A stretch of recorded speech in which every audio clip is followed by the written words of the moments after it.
विक्रमादित्य सिंह जी बहुत कुछ बोलते हैं और उनको ज़्यादा बोलने की आदत है।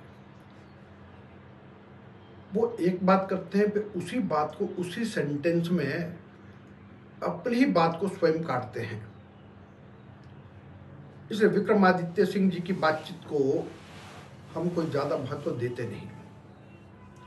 उसके पीछे कारण है कि विक्रमादित्य सिंह जी का जो परिवार है वो हिमाचल प्रदेश का सबसे बड़ा राजघराना रहा है। उनके पिता स्वर्गीय वीरभद्र सिंह जी 6 बार हिमाचल प्रदेश के मुख्यमंत्री रहे। 3 बार केंद्र में विभिन्न मंत्रालयों के मंत्री रहे, जिसमें इस्पात मंत्रालय रहा, पर्यटन और सिविल एविएशन रहा, उद्योग विभाग रहा, इन सब के वो मंत्री भी रहे। फिर उनकी धर्मपत्नी श्रीमती प्रतिभा सिंह जी 3 बार हमारी सांसद रही। और यदि हम कुल मिला के कहें तो एक लंबा समय उनका यहाँ पर रहा। और आज विक्रमादित्य सिंह जी का एक स्टेटमेंट ये भी आया है कि मैं मंडी लोकसभा क्षेत्र को एक आदर्श लोकसभा क्षेत्र बनाऊंगा। तो मैं कहूँगा कि लगभग 7-8 बार आपका परिवार यानी केंद्र में मंत्री भी रहे और सांसद भी रहे, 6 बार मुख्यमंत्री रहे। तो ऐसे सारे समय में मंडी लोकसभा को आप आदर्श क्यों नहीं बना पाए? ये विक्रमादित्य सिंह जी, इनका विजन अगर देखना है तो वो शिमला ग्रामीण में जाकर के देखना चाहिए। वहाँ के 5 बार विधायक, 5 साल तक विधायक रहे, लगभग 1.25 वर्ष तक ये लोक निर्माण मंत्री रहे। वहाँ पर ये कुछ नहीं कर पाए। आज भी अगर देखा जाए तो जो जहाँ के रहने वाले रामपुर और रोहड़ू, उन जगहों पर अभी तक भी 42 सीटर बस नहीं जाती है। रोहड़ू में डोडरा क्वार है और उसमें चांशल बीच में पड़ता है। अभी तक के एडवेंचर टूरिज्म और एडवेंचर स्पोर्ट्स की दृष्टि से चांशल को भी ये डेवलप कर नहीं पाए हैं, जो इतने वर्षों तक जिनका परिवार वहाँ से मुख्यमंत्री के पद पर रहा। और रामपुर में जब भी जाते हैं तो यार इतना पिछड़ा क्षेत्र है कि कुछ नहीं कर पाए, केवल मात्र वोट बैंक की राजनीति करते रहे। मंडी को स्मार्ट सिटी बनाने की बात, ये योजना भी भारत के प्रधानमंत्री नरेंद्र मोदी जी लेके आए और उन्होंने ये कहा कि हम देश के 100 शहरों को स्मार्ट सिटी परियोजना के अंतर्गत लाएंगे।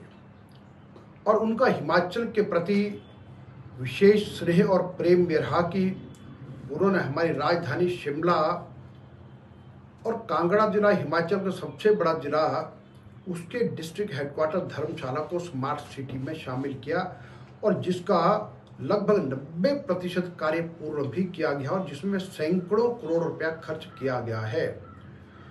और फिर उसी दिशा में आगे बढ़ते हुए नेता प्रतिपक्ष और पूर्व मुख्यमंत्री श्रीमान जयराम ठाकुर जी ने एक जो क्राइटेरिया स्मार्ट सिटी के लिए रहता है कि जिसमें कम से कम जनसंख्या 50,000 के लगभग होनी चाहिए, वो सारा क्राइटेरिया पूरा करने के लिए और फिर मंडी को नगर निगम बनाया और उसके पश्चात स्मार्ट सिटी पर उन्होंने विचार करके और उसको तैयार करने की दिशा में प्रोजेक्ट बनाया।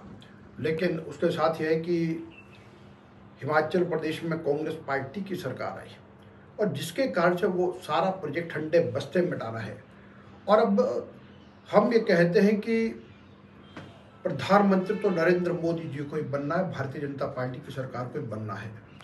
और इसे मंडी के लिए और स्मार्ट सिटी से भी अधिक स्मार्ट नया प्रोजेक्ट क्या हो सकता है, क्योंकि भारत के प्रधानमंत्री जी ने कहा है कि अब हम उससे भी बड़ी योजना कोई लेकर के आएंगे और निश्चित रूप से जब हमारी सरकार दिल्ली में बनेगी हम उससे भी बड़ा प्रोजेक्ट और उससे भी सुंदर और जिसके कारण से यहाँ पर मंडी में हर प्रकार की सुविधा प्राप्त हो, ऐसी परियोजना अगर को लेके आएंगे तो भारतीय जनता पार्टी और भारतीय जनता पार्टी के प्रत्याशी कंगना जी और फिर नेता प्रतिपक्ष श्रीमान जयराम ठाकुर जी लेकर के आएंगे।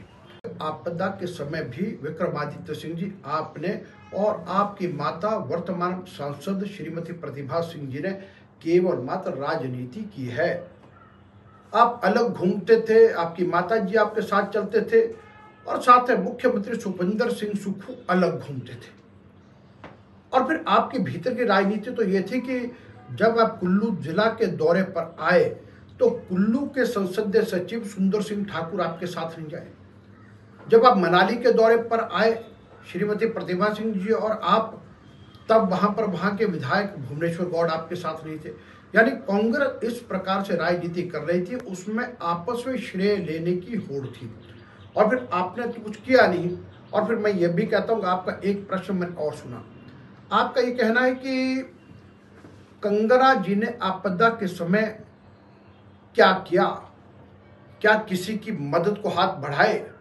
तो मैं कहूंगा कि कंगना जी तो अपने काम में लगी थी।